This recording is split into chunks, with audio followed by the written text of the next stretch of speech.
When last we left our intrepid knife reviewer, he had a screw loose. He couldn't get a screw. He couldn't get a screw loose. He couldn't get a screw loose from this Kizer Gemini. So let's join in and find out how he can get this screw loose. Oh crud. Okay, that shouldn't have moved like that. Shit. I think there's some kind of little thing that is holding this still, but then sometimes it's riding up off of that thing and not holding still. So it held still for a bit, then it started to spin. So I'm not sure about that. How do I keep it from spinning? I don't know how to keep it from spinning, actually. Okay, so I found a new trick. So I'm pushing the handles together this way, and now I'm prying the blade. So I push this in as far as I can push it. So it's pushed over toward this side. Okay, so there's some looseness between the blade and this side, but the frame part is against the blade on this side.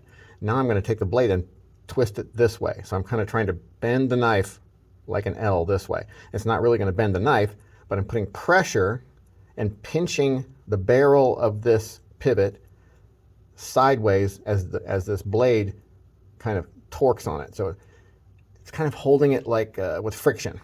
So the blade and the handles, I'm pushing this down this way and down this way. Now I'm able to turn this because of that pinching action the blade is doing to it. It's still not doing great, but it is coming out. Okay, there we go. I would bet this bitch is covered in fucking Loctite. Yeah, it's got some kind of shit all over it. All right, so we got it apart. Not too difficult. A little bit of a pain in the ass. Okay, so we got a washer. Okay, and we got bearings. Boy, that bitch is a mess. That is a fucking mess. I'm not sure what's going on there. I'm just going to show you that before I try to clean it out. It might just be metal bits or fucking something. I don't know. The bearings look okay. Let me try to feel them on the table. I don't feel them on my shirt. I can't tell. They don't look bad, though. They don't look like any of them are busted up or anything. You can actually bust up these ceramic bearings if you mistreat them too much. This bearing washer, or whatever you want to call it, looks a hot mess. We're going to take a paper towel and some alcohol and see if some of that stuff that looked like metal bits comes out, or if it's actually dents and scratches in the thing. I think it was just metal bits, but I don't know where they all came from. Okay, yeah, look at that. Much cleaner. Okay, so it could have been parts of this black race around the bearings coming off too, so I'm not sure. We'll clean the bearings out real good. Yeah, this guy might be significantly smoother after we put it back together, because it's kind of a mess in there. Okay, we're just going to rub this on there. Now before we put this back together, we're going to oil everything up, because I've taken all the oil off of it now. And if these are, well, these are ceramic bearings, but this is steel, so this could rust. So we want to put a little bit of oil on that. And just a little oil on the bearings helps everything just run smooth. So we'll do that before we put it back together. All right, let's get the blade off and take a look at that. So no dents in the washer that I could see. There's some dents. Okay, so I don't know if you're going to be able to see this very well. I thought I felt that telltale bump, bump, bump as I was messing with it, but it was hard to tell. And they're not bad. I've seen way worse dents. So if you look here, let's see if we can get this to show. Okay, so we're looking for an evenly spaced, let's see how many dents. 1, 2, 3, 4, I don't know, like 12 dents. So there's some dents around that little circle right there is where the bearings rub as they rub on the metal, and every about a quarter centimeter or so, or I don't know, say 3/16 of an inch. No, 1/8 of an inch, about 1/8 of an inch. There's a little dent, a very small little dent. Let's see if we can see this.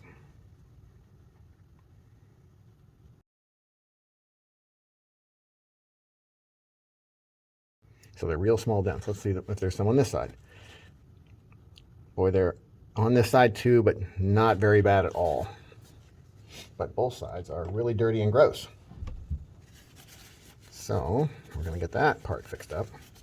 So that's good. It's actually not bad. That's not, the dents that are on it are not so bad that they're going to give it like a bumpy action, I don't think. I could feel it, but it's just, I don't think most people would feel it.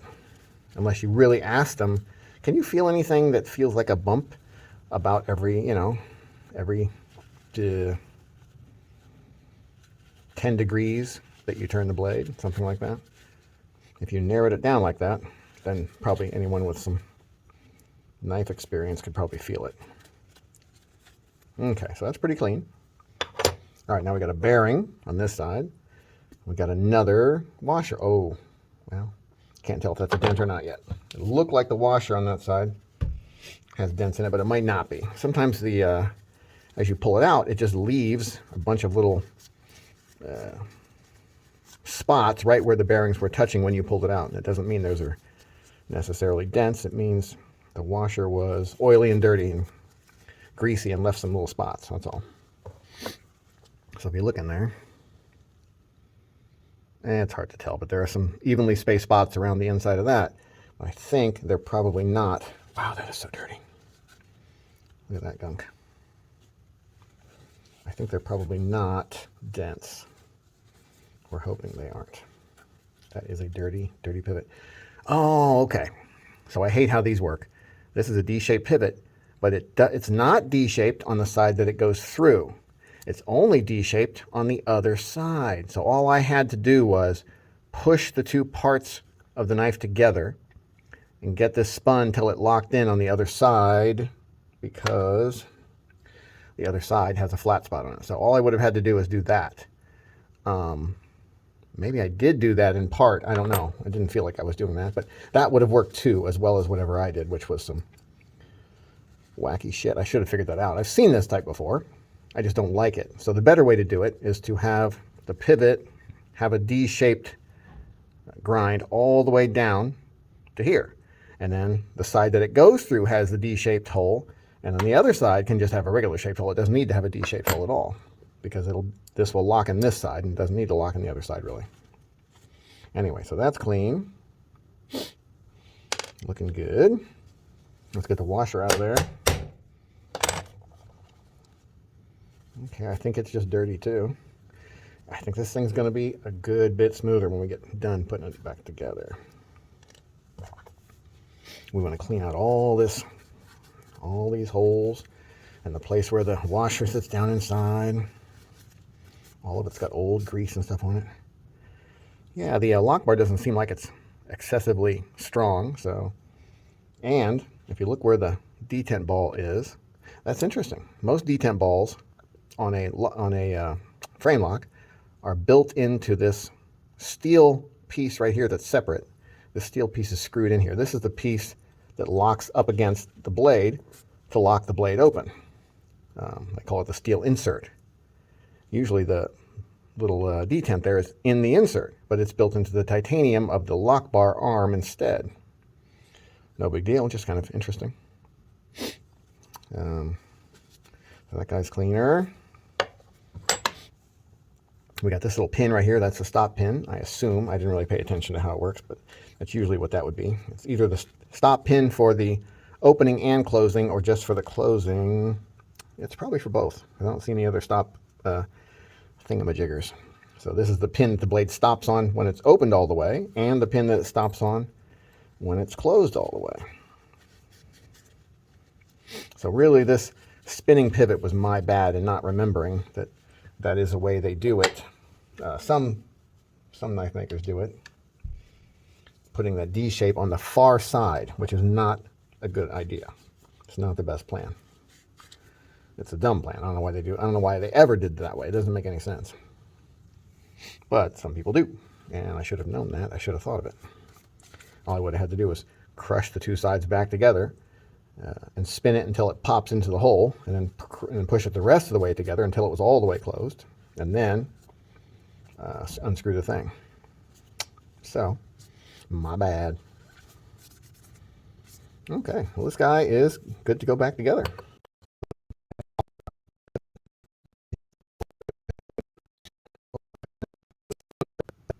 Okay, that feels pretty good.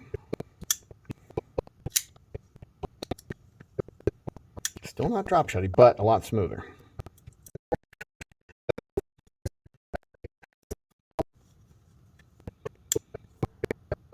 Now the centering isn't perfect right now. It's pushed over to the side, so I'm going to see. Okay, so I'm going to try to fix that. All right, so what I'm going to do is I'm going to loosen the body screws on one side first, just on one side. And I'm going to take this blade, I'm going to push it over to the side that it needs to go towards. So I'm going to have it open a little bit, and I'm going to push it over toward this side. Okay, I'm going to try real hard not to cut myself while I'm doing that. So I'm going to tighten these guys up while I'm putting all that pressure on the blade, going the other way.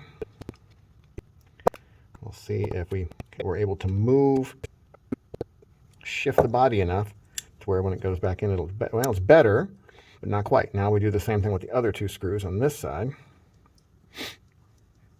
I'm not pressing on it yet. I'm going to wait until we get these guys loose. I'm going to press this blade all the way over as far as I can. See, I'm pressing it here, watch. Press, press, I'm pressing it over as hard as I can. Now I'm tightening these screws up while still pressing, making sure not to slip and scratch the knife, or worse, stick my finger into the blade. Still a little bit off center. I'm going to try tightening this pivot just a hair. Boy, it's still a little bit off center. That's all right, though. It's going to come apart again. The curator here at the museum was talking about having some work done by the famous knife anodizer, Colin Finigan. So once he gets it, he's going to take it apart again anyway. And then we'll get it put back together. Okay, well, that's pretty close. That is not too bad. So not quite centered, but not too bad. A little bit off. And a little more drop shutty. Definitely smoother. Yep. Very nice. So there we go. There's your full disassembly, cleaning and putting back together and trying to center it. Although it's not quite there, so it's still kind of annoying to me. Oh, here's one more little thing we can do to smooth it out. So I'm going to take this blade and open it all the way and see if I can reach the little ball detent there. I can't quite reach it, so I'm going to close the knife a little bit, just right to there. And now the lock bar is pulled over and there's more room. I'm going to take this oil. I'm going to put one drop right on that little ball. Okay, and then I'm going to close it and run that around a little bit. That's putting oil on that track that ball rubs along. It's just under the surface here. You can't see it. It's a track on this blade where the ball rubs back and forth on it. So once you oil that, sometimes that helps it be a little more smooth and drop shutty, which I think it may have a little bit. Yep. Nice.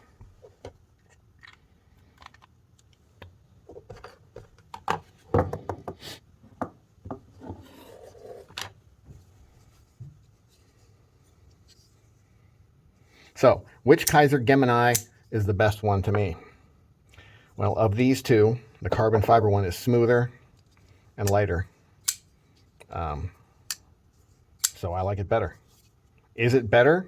You know, this one's stronger because it's has a slightly stronger lock mechanism, because in general, a frame lock is stronger than a liner lock, but I mean, I've never broken a liner lock other than cheap, gas station ones. So they're both strong enough, in my opinion. The titanium one can be anodized and fixed up to a nicer degree than this one can. This one's just going to be this way, the way it is. But the titanium one's a little heavier, and it's not quite as smooth. And it's not to say it'll never be as smooth, but as of now, it's not quite as smooth. So for me, I like the carbon fiber one. But they're both great. Both worth getting. Yeah, I don't have much more to say about it. Hopefully we'll get this one back. I'll borrow this one again from the Iowa Knife Museum here after it gets prettied up by Colin Finigan. We'll see what that looks like. And here's what it looks like. Colin Finigan did an excellent job on this one. He's got anodizing purple anodizing on like the original surface, and then he's got like scratches, and then these like green elements that are showing through.